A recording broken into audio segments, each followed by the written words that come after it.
Since it's such a special occasion, they're asking for a speech in French. But honestly, expecting someone who only graduated from high school to give a speech in French is ridiculous, right? My sister-in-law, who always belittles my education and job, made an unreasonable request. I can't just let myself be laughed at like this. I'll celebrate the marriage with the best speech and play along with my sister-in-law to the fullest. I'm Marissa. Currently 32 years old, mainly handling customer service at a restaurant. I've been working here for a long time, about 15 years or so. That's because I started working at this restaurant shortly after dropping out of high school.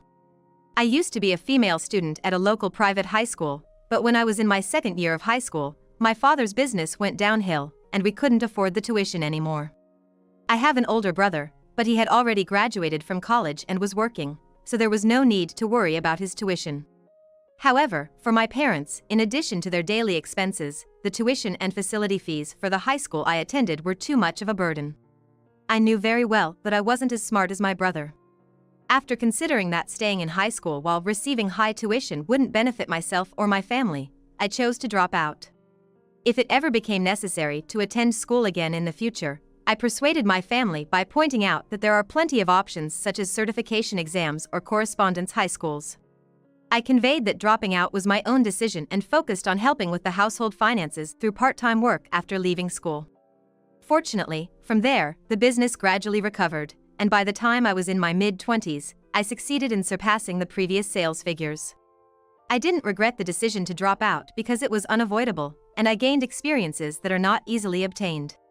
One day, after finishing work, I received a call from my brother. Hey, long time no see. How are you, Marissa? Big brother. I'm doing well. What's up with the sudden call? Unlike me, my brother has always been good at studying, so he went on to Stanford University for further research. He has been dedicated to his studies as much as his passion and time allowed, but occasionally, his lack of communication with people becomes a problem due to focusing too much on academics. Although I sometimes become his conversation partner, there hadn't been any calls or emails from him recently, so I was happy to receive his contact after a long time. Well, actually, I'm seeing someone now. My big brother's dating. What's she like? I want to meet her. Upon hearing that, I could hear my brother's joyful voice from the other end of the phone. Really? That's great. Of course, I'll introduce her properly to our family and relatives, but before that, I wanted you to meet her first. Why me? Shouldn't it be Dad first? With that response, my brother said somewhat embarrassedly. Actually, it's my first time dating someone and introducing them to my family, so I'm nervous about meeting them, and I wanted to practice beforehand. If that's the case, I understand. Tell her that I'm looking forward to meeting her too. My brother has always been the type to handle studies and work smoothly, and it seems he has been relied on from various quarters. However, when it comes to romance, he's completely clueless. Even for me, his family member, it's the first time hearing about my brother's love life. But come to think of it, my brother is almost 40 years old now, so it's not strange at all if he's dating someone with marriage in mind. She already knows about you and said she wants to meet you. How about next Sunday? It's my day off. Looks like the day has finally come for my big brother. Now I'm getting nervous too. On the promised day, I was at the cafe for the meeting. Today, I'll be meeting my brother and his girlfriend, but considering they've been dating with marriage in mind, she could be considered his fiancée. 5 minutes before the meeting time, my brother entered the shop with the woman. I couldn't help but be surprised when I saw the woman my brother brought. She was incredibly beautiful, beyond what I could have imagined for someone who seemed to have no love interests before. Her nails were beautifully manicured, her shoes showed off her elegant foot shape, and her dress exuded sophistication. From head to toe, she was meticulously fashionable, and her belongings seemed to reflect her sense of style and urban chicness. Nice to meet you. I'm Marissa, Brat's sister. Nice to meet you too. I've heard about you. I'm glad to meet you today. I had hoped we could get along since we finally met, but it seemed like I was the only one thinking that. I'm really happy as Brat's sister to know he's dating such a beautiful woman like you. Working hard in the city is so cool. Oh, thank you. It's nice of you to say that. Well, I guess from your perspective as a part-timer, it might seem cool. During our conversation, I couldn't help but feel that she had a somewhat condescending tone, or something that rubbed me the wrong way. Throughout the conversation, she interjected remarks that seemed to belittle my education and occupation. You dropped out of high school? Well, people have their reasons, but personally, I don't think I could have a conversation with someone who couldn't even graduate high school. Working at a restaurant or bar, huh? Well, I guess for that job, you don't need education or intelligence, just taking orders from customers. Sure, I dropped out of high school, but I have no regrets and I take pride in my work. I thought about retorting several times to her rude remarks. However, being slighted a bit doesn't give me the right to spoil the atmosphere here. Above all, my brother seems happy, and he doesn't seem to notice her snide comments at all. Onlai does have a strong personality. But that's what makes her cute, you know? Perhaps in front of my brother, she appears to be an intellectual and beautiful woman with just a slightly assertive side. If it were me, I might hesitate to associate with someone who seems to have such double standards and changes their behavior based on people's backgrounds, like their education. But in reality, it's my brother who's dating her with marriage in mind, and if he seems happy, I'll turn a blind eye. That day, we exchanged contact information with her and parted ways from my brother and her, but I suddenly felt exhausted. A few weeks later, I received a personal message from my brother's wife. After that, Brad and I submitted our marriage registration and became a married couple. I'm contacting you about our wedding party. I'd like to serve dishes made by the bride when we have the wedding ceremony in Hawaii 2 months later. If you have any good ideas, I'd appreciate it. In the photo attached to the email, she stood next to my brother holding the marriage registration, and I felt conflicted about the idea of that snide woman becoming my sister-in-law. But it's not good to bring up personal feelings, so I decided to switch gears. All I can do is help make the wedding wonderful by coming up with ideas for the food. Once I decided on that, I immediately contacted my brother's wife. If you're okay with me helping out, I have a few ideas in mind. I'll send you the recipes and photos of the samples right away. Let me know if you need anything adjusted. However, after that, I didn't receive any further communication from my brother's wife, but the lack of communication likely means they've already decided from the options I proposed earlier. I had already received the wedding party invitations from my brother. With the wedding ceremony in Hawaii coming up, there will be several days when I can't be at the restaurant, so as a token of apology, I scheduled shifts for myself as much as possible while I can still work. The travel expenses were accumulating smoothly, and I was planning to gradually prepare for the trip to Hawaii, which was 2 weeks before the wedding ceremony. Then suddenly, my sister-in-law contacted me. I don't think the recipes you came up with before are suitable for serving to our guests. Please reconsider. 2 weeks before the wedding ceremony, at this timing, I have to come up with recipes from scratch and make trial dishes again? Moreover, I have no idea what my sister-in-law wants to serve or what level of cooking she expects, so I don't know what to suggest. I apologize for not being able to propose something satisfactory. It would be helpful if you could tell me the image of what you want to serve and the frequency of cooking you usually do, Angie. How about it? The image of what I want to serve? Isn't that something you should think about? And as for the frequency of cooking, that's none of your business. Unlike you, I'm busy with work, so figure it out somehow. Even though we're both busy with work, I think it's important to align our ideas, but it seems my sister-in-law doesn't think so. While busy with work, I've been trying to come up with recipes, but all my proposals have been rejected every time. How about this one? It requires fewer ingredients, so it's economical. What a tasteless design. Just like you. Then, how about this recipe? The key is to use colorful ingredients to make it look vibrant. I'm the main focus of the wedding, you know? I don't have time to make something so elaborate. Rejected after coming up with ideas, reconsidering, and receiving late-night calls became a daily routine, and I reached the peak of sleep deprivation and exhaustion. However, my sister-in-law doesn't seem to feel sorry for me at all. On the contrary, she seems to think it's only natural for me to keep proposing recipes and urges me relentlessly day and night. Sorry, I have work early tomorrow morning, so can I send the rest of the proposals tomorrow evening? Work? It's just a part-time job, isn't it? Can't you fulfill the request from your sister-in-law right away? While I do want to listen to my sister-in-law's requests as much as possible and make my brother's wedding wonderful, I also have a life and work.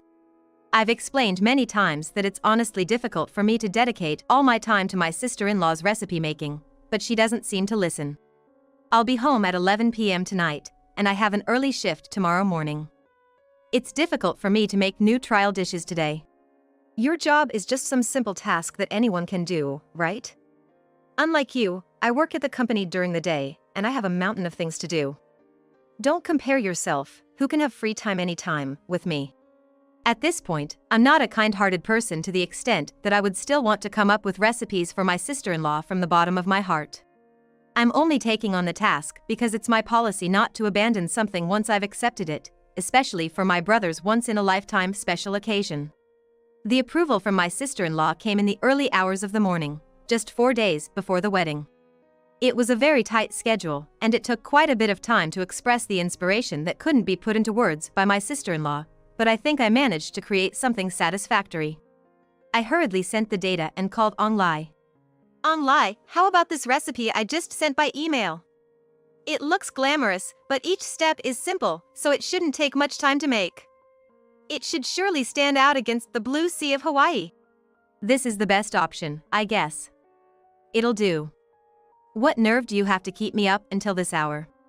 It was because of Angley's insistence on finishing it by this morning that we had been communicating until this hour.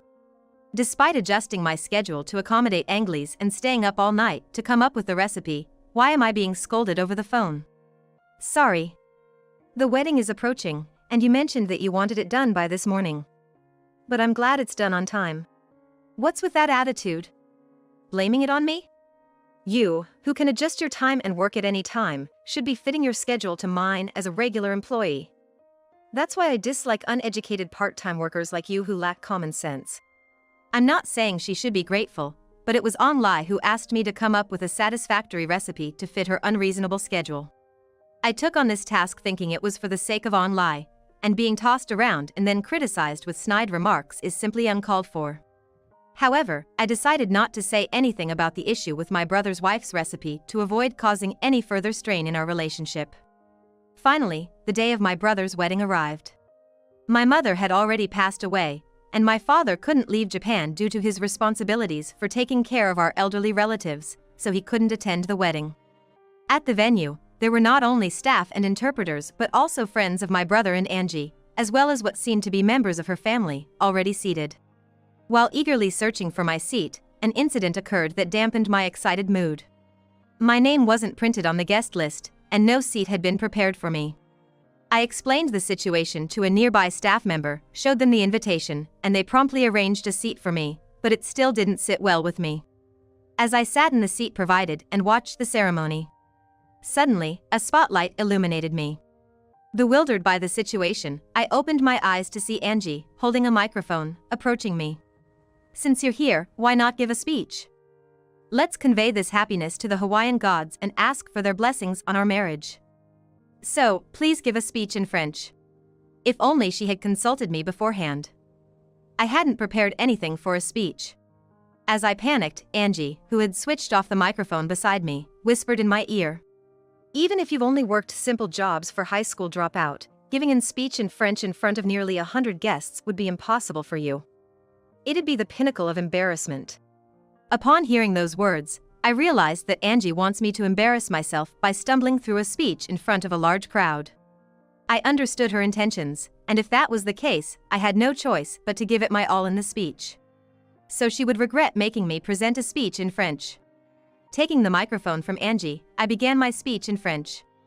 Starting with words of blessing for my brother and Angie's marriage, I recounted the disrespectful remarks made to me since our first meeting, the incessant communication despite claiming it was for wedding consultation, and the mocking comments about my part-time job and education.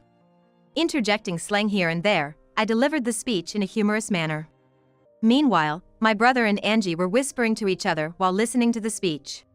Hold up, when did she learn to speak French? And with Angie, I had no idea about any of this. Unbelievable. What do you mean by that? Well, I've been getting along well with my cute sister-in-law. Hey, Angie, are you serious about that? Because I'm the type who never gives up easily, I turned the disrespectful remarks and unbelievable incidents from Angie into laughter in my speech. My brother, who hadn't noticed Angie's rude remarks and unbelievable behavior towards me for a long time, looked incredulous. Meanwhile, Angie continued to smile throughout, seemingly oblivious to everything. Of course, she couldn't understand any French at all, to the extent that she needed an interpreter for even simple exchanges. It's truly ridiculous to see my sister-in-law, Angie, in the midst of attendees who understand French, using smartphone translation apps or other means, yet she continues to smile politely without understanding a word. Has there ever been such a lively atmosphere during a wedding speech before? After finishing my speech, my brother seemed to be confirming something with Angie, but halfway through their conversation, she started approaching me aggressively. I just heard from Brat. Don't you know there are good and bad things to say in a speech? Are you trying to ruin my wedding? It was you who asked for a French speech, right? And as for the good and bad things to say, I'll return those exact words right back to you. Perhaps she didn't expect me to counter, as she looked dumbfounded. What's with speaking French when you're just a high school dropout? High school dropouts can't speak French in the first place.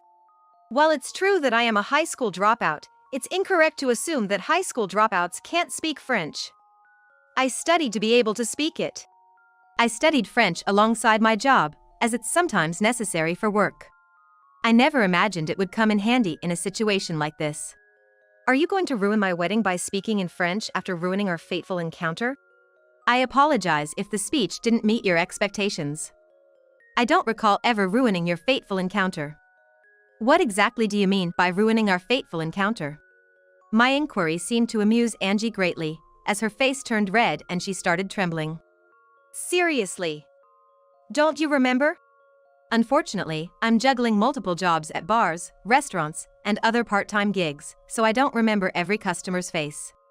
My words seemed to have struck a nerve with Angie, as she started muttering to herself with frustration. We were dating, and things were going well between us. But after talking to you for a bit at that bar, he said he lost confidence in his feelings for me. Because of something you said to him. Well, I might have said something like that before, but if your relationship could be broken by just one comment, then maybe it wasn't that strong to begin with, don't you think? Angie then glared at me with an intense expression and approached with a resentful tone. If things had kept going, maybe he would have proposed to me since my birthday was coming up. So, it's just your speculation that he would have proposed? Besides, the middle of my brother's wedding isn't the appropriate place to discuss lingering feelings for an ex. My brother, who had been listening to this exchange, seemed to realize Angie's true feelings. So, it means you don't actually like me, and you still have feelings for your ex that you can't let go of? Am I just second best? Second best? Don't make me laugh. I was supposed to marry a handsome, highly educated, high-income man. You're not just about education and income. It's a compromise. For me, it's a chance to turn my life around and marry into wealth as soon as possible. My brother, who had no prior romantic experience and finally found someone he liked, realized that Angie only saw his education and income, and that their marriage was a selfish compromise. Did you lie when you said you liked the real me? Did you actually believe that? Liking your education and income is enough for me. Is there a problem? My brother couldn't have imagined he would hear Angie's unexpected true feelings during the wedding ceremony. Marriage isn't something to rush into, but my brother had previously mentioned wanting to marry someone he genuinely loves and who loves him back. Brat, you always said you wanted to marry someone you were mutually in love with. I can't believe things turned out like this. I can't believe it either. I wish this were just a bad dream. The despair of realizing that the person you finally fell for, whom you thought loved you back, only approached you for your money and education, is indescribable. As I was pondering these thoughts, I heard shouting. Wondering what was happening, I looked around and saw that it was coming from my brother's childhood friend, who was holding a smartphone. Upon looking at the phone, I saw that our father was on the screen. When I asked my brother's childhood friend, they explained that our father couldn't leave Japan but wanted to see the wedding in real time. So, they had been connected via video call from the beginning, and it seemed that our father was furious as his anger was evident through the screen. Isn't that Dad? Why? Wait, did he see everything just now? Dad really wanted to see the wedding, so he asked this person. He seems really angry about all this commotion. Whoa, this is bad. Was he recording the whole time? Is he blaming me for everything? Previously, Dad had called me to express his joy about my relationship with the woman I was dating, praising her manners and saying how wonderful she was. However, it's understandable that he would be furious now after witnessing her embarrassing behavior at the wedding, which revealed her true nature. Sorry, Dad. You paid for this wedding, and we had your blessings. It must have been a shock for you to find out what kind of person she really is. Dad was the happiest knowing that you were going to marry someone wonderful. He probably didn't expect the woman to turn out like this. In the end, Dad told us to think carefully about our future and ended the video call. With the unexpected confession from my brother's wife and the surprising video call from Dad, the wedding, which had turned into a funeral-like atmosphere, ended abruptly and awkwardly. Watching the guests leave with forced smiles, I couldn't help but wonder if this was really for the best. However, it's up to my brother to decide, judging from his wife's behavior. After returning home, it seems that they caused quite a stir. My brother, who had hoped to marry someone he truly loved and who loved him back, now desires a divorce after feeling betrayed in the most unexpected way. On the other hand, Angie, unwilling to let go of my brother, who is highly educated and well-off, refuses to divorce him at any cost. You think you can just divorce me after we've been married once? I'm over 30, just got married and quit my job for a wealthy marriage. I won't accept being divorced just like that. You didn't marry me because you loved me, did you? If you want, you can go back to your ex. I'm not your wallet. Angie demanded compensation, citing the emotional distress caused by the embarrassment at the wedding and the one-sided divorce from my brother. The guilt of wasting the best years of a woman's life is heavy. You need to do something about my emotional distress. Indeed, guilt is heavy. Perhaps it's time for you to reflect on your own guilt. I've looked into a lot of things about you. Digging one's own grave, indeed. It all started when my brother's wife raised a fuss for compensation, which led to the revelation that she had been meeting her ex even after marriage. Furthermore, her misdeeds continued to unravel one after another. It was disclosed that she had been using the family's savings to meet her ex, and as a result, my brother ended up demanding compensation from her. Is this true? I've been deceived, but I don't want a divorce. You don't want a divorce because you're after my earnings, right? It's clear that you only wanted the title of being married. Although my brother's wife reluctantly agreed to the divorce, her downfall from there was beyond belief. She had boasted about resigning from her job after marriage, but she had already quit her job. Moreover, due to her continuous financial support for her ex, she had no savings and was struggling to make ends meet. She was working tirelessly day and night to pay off the compensation demanded by my brother. Furthermore, when the video of the wedding mishaps, which someone had recorded, was uploaded to a video-sharing site, my brother's wife became an infamous figure online.